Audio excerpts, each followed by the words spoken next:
इससे पहले मैंने आपको साइंस पढ़ाया था चैप्टर फर्स्ट, और वो हाफ था, वो मैंने आपको रीडिंग भी कर दिया था और एक्सप्लेन भी मैंने कर दिया था।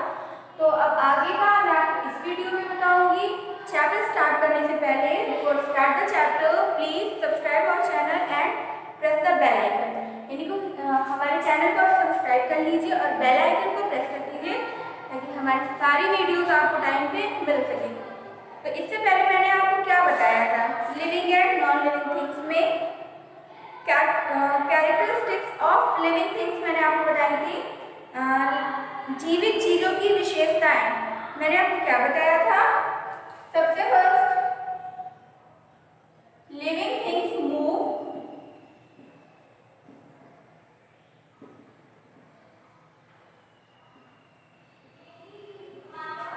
Second, living things need food,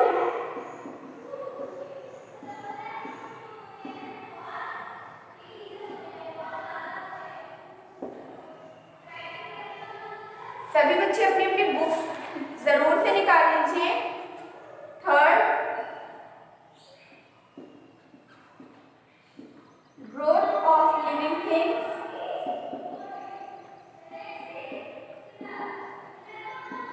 and fourth, feelings in living things.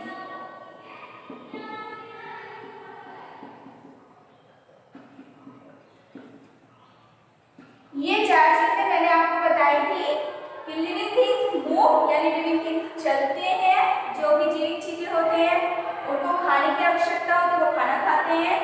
Growth, उनका विकास होता है, वो बढ़ते हैं। एंड फील, वो फील करते हैं, किसी भी चीज को महसूस करते हैं। तो ये चीज तो मैंने आपको बता दिया था। अब इस वीडियो में मैं इसके आगे का बताऊंगी, और प्लीज जिन बच्चों ने बुक्स नहीं ली है वो आकर के बुक्स खरीद लीजिए, और जिन बच्चों ने बुक ले ली अच्छी बात है। तो अब इसके बाद हमारा क्या है, ब्रीथिंग इन लिविंग थिंग्स। ठीक, 5, ब्रीथिंग इन लिविंग थिंग्स, यानी कि लिविंग थिंग्स जो होते हैं वो सांस भी लेते हैं। ठीक है, लिविंग थिंग्स जो भी होते हैं जैसे ह्यूमन बीइंग्स हो गए, एनिमल्स हो गए, प्लांट्स हो गए, तो ये सब क्या करते हैं, ये सब सांस लेते हैं। बिना ये सांस लिए ये जीवित नहीं रह सकते। ठीक है, तो सबसे जो मोस्ट इम्पॉर्टेंट मेन होता है इसमें वो यही होता है कि लिविंग थिंग्स सांस लेते हैं। Living things can not live without air, जितने भी लिविंग थिंग्स होते हैं वो हवा के बिना जीवित नहीं रह सकते हैं। क्या अगर आपको सांस ना मिले तो क्या आप जीवित रह सकते हो? अगर आपको हवा कहीं पर भी ना मिले तो आपको सांस लेने में प्रॉब्लम आती है। तो ठीक है, यानी कि जितने भी लिविंग थिंग्स होते हैं वो बिना सांस लिए जिंदा नहीं रह सकते हैं। Different animals have different types of body parts to breathe. Plants breathe through pores, stomata in their leaves. Human beings and other animals have a nose to breathe in air. Fishes breathe through their gills. Insects like grasshoppers have air holes along the sides of their body for breathing. अब देखिए सांस लेना क्यों जरूरी है।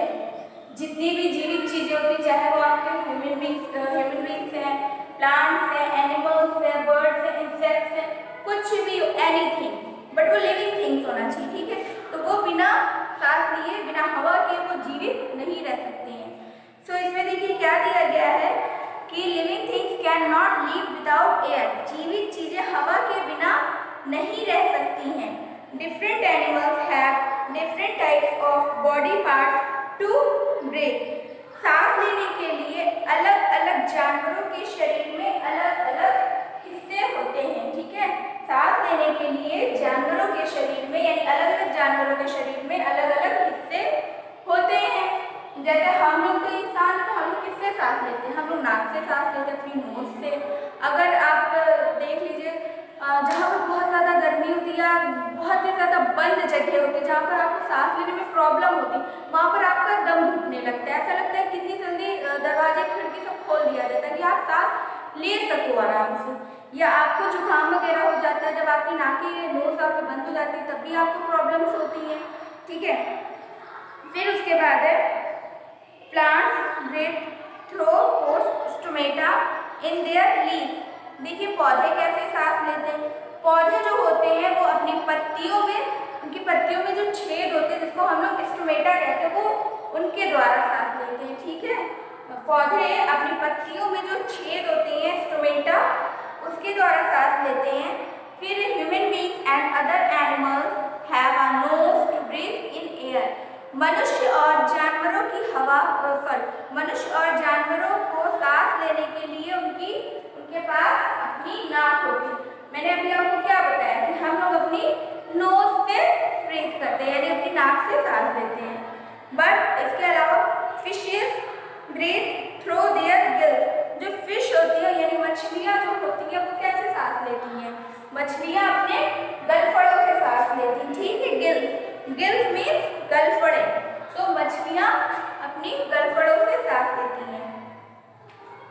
Insects like grasshoppers have air holes along the sides of their body for breathing. अब इसके अलावा जो कीड़े मकोड़े होते हैं वो कैसे सांस लेते हैं? तो उनके सांस लेने के लिए उनके शरीर के किनारे पर छेद बने हुए होते हैं छोटे छोटे, उनके थ्रू वो सांस लेते हैं। हम लोग तो नाक से लेते हैं, मछलियाँ अपने गलफड़ों से लेती हैं, लेकिन जो इंसेक्ट्स होते हैं यानी कीड़े मकोड़े जो होते हैं वो उनके शरीर के किनारे पर छोटे छोटे छेद बने हुए होते हैं जिसके द्वारा वो सांस लेते हैं, ठीक है। अब इसके बाद देखिए यह आपका हो गया ब्रीथिंग इन लिविंग थिंग। फिर number 6 reproduction in living thing. Number 6 है आपका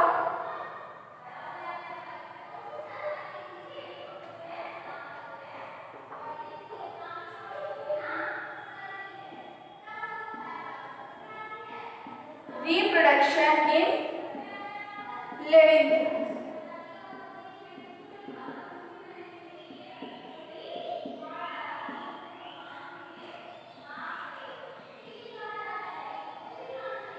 यानी कि जीवित चीजों में प्रजनन।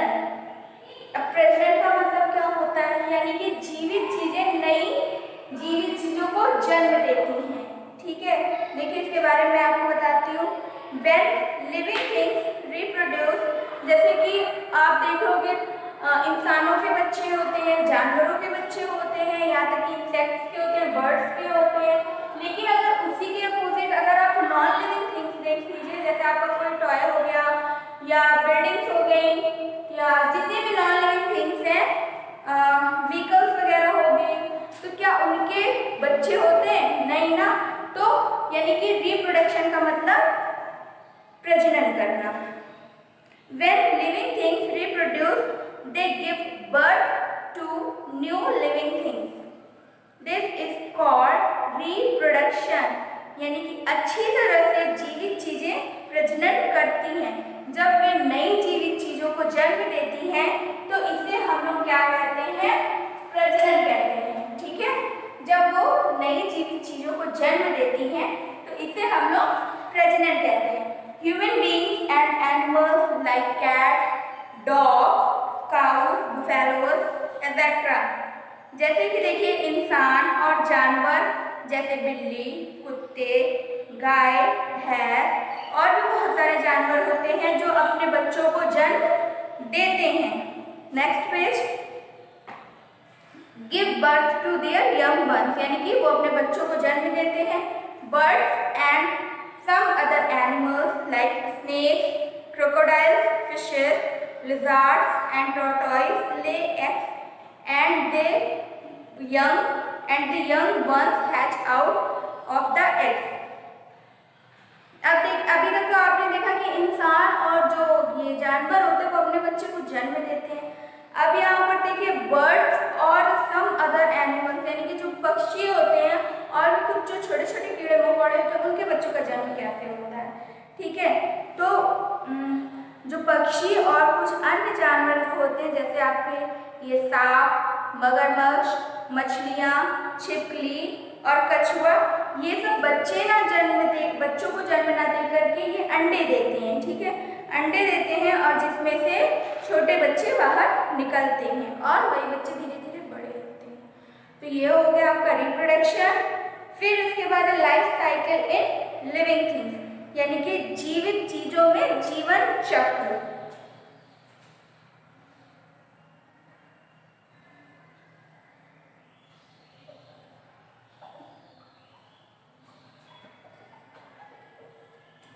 ठीक है, 7 है आपका लाइफ साइकिल इन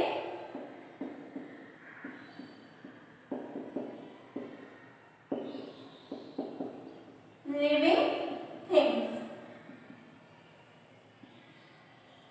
यानी कि जीवित चीजों में जीवन चक्र। अब देखिए क्या होता है जीवित चीजों में जीवन चक्र। Life begins in all living things when they begin their life. Many activities take place in their life. Each family of living things has its own life cycle. For example, मैं आपको बात बताती हूँ, पहले आप इतना समझ लीजिए। जीवन सभी जीवित चीजों में शुरू होता है। ठीक है, life begins in all living things, यानी कि जीवन सभी जीवित चीजों में शुरू होता है। When they begin their life, जब वे अपना जीवन शुरू करते हैं। Many activities take place in their life, तो उनके जीवन में कई गतिविधियां होती हैं, बहुत सारी गतिविधियां होती हैं, एक्टिविटीज होती हैं। Each family of living things has its own life cycle, और जीवित चीजों के प्रत्येक परिवार का अपना एक जीवन चक्र होता है। फॉर एग्जाम्पल यहाँ पर देखिए एक उदाहरण दिया गया है। Mosquito eggs hatch into larva, larva grow into pupa and finally into mosquitoes. This is the life cycle of a mosquito. यहाँ पर एक मच्छर का उदाहरण दिया गया है। तो देखिए मच्छर का उदाहरण में क्या है, mosquito eggs hatch into larva. मच्छर जो होते हैं वो क्या करते हैं बताइए। मच्छर के जो अंडे होते हैं वो सबसे पहले वो लार्वा में आते हैं, फिर लार्वा प्यूपा में बढ़ता है और अंत में वो मच्छर में बदल जाता है। ठीक है, सबसे पहले मच्छर के अंडे लार्वा में आते हैं, लार्वा के बाद वो प्यूपा में बढ़ता है, प्यूपा के बाद वो मच्छर के रूप में बढ़ता है। फिर उसके बाद है this is the life cycle of a mosquito, ये एक मच्छर का जीवन चक्र हो गया। Some other living things like plants are born, mature and die rapidly.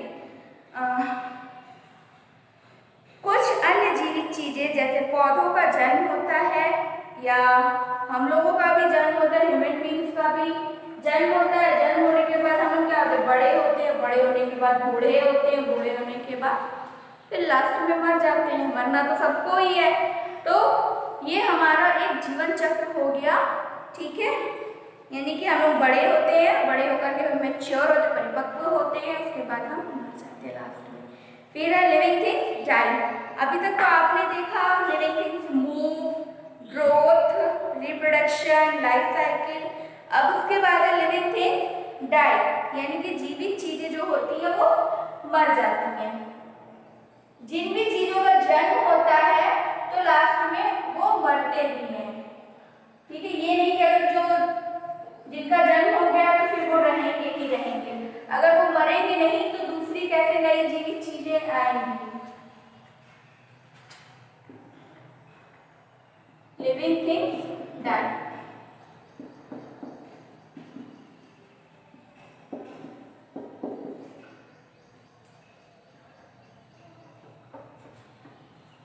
चलिए, living things may live for a short or a long time when important parts of the body like heart, lungs or brain wear out and stop working. The person most likely will die. When this happens, we say this person died of old age. सबसे पहले आप देखेंगे जो भी जीवित चीजें होती हैं तो जब उनका जन्म होता है तो धीरे धीरे वो विकास करती हैं, बढ़ती हैं। फिर जब वो बढ़ती है तो धीरे धीरे उनका और विकास होता है। जब वो पूरी तरह विकास कर लेते हैं तो धीरे धीरे उनकी उम्र घटती जाती है।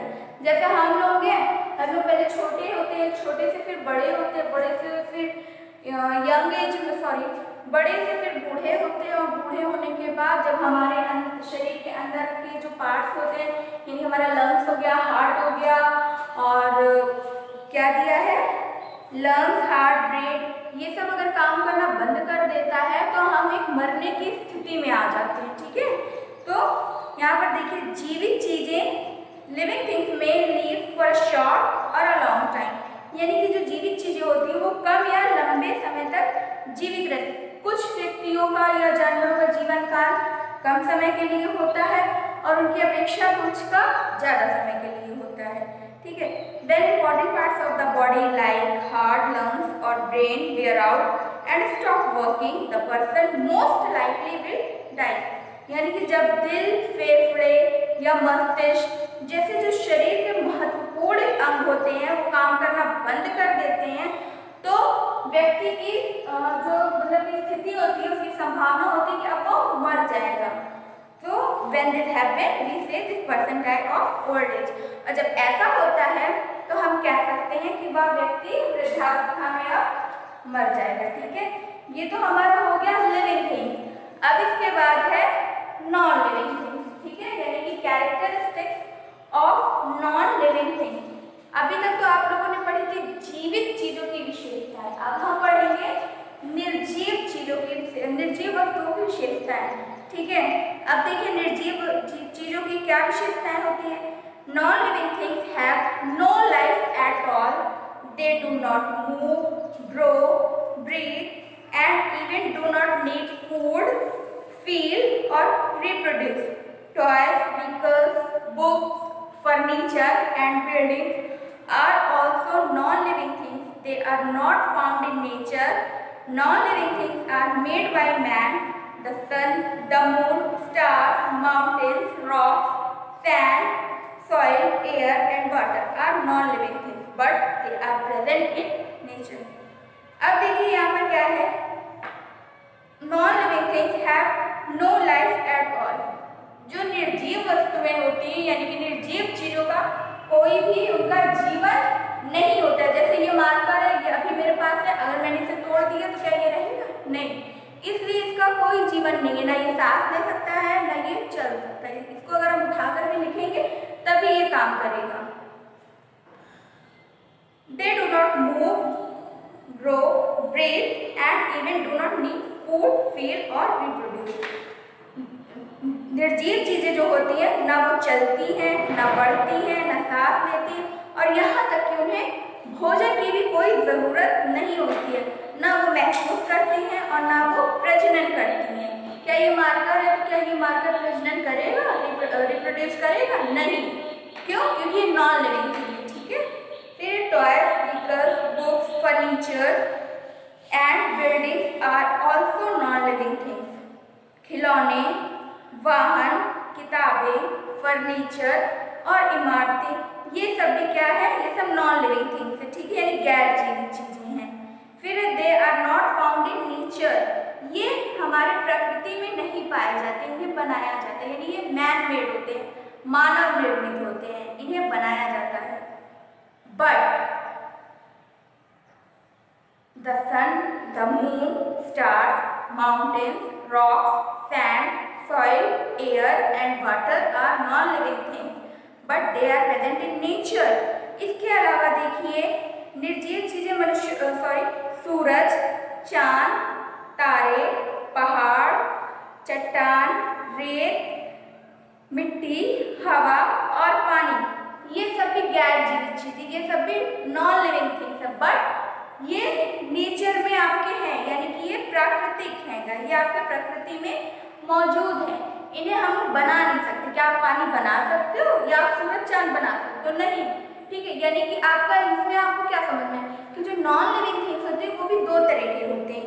फर्स्ट है आपका नेचुरल नॉन लिविंग थिंग और सेकंड है आपका आर्टिफिशियल नॉन लिविंग थिंग।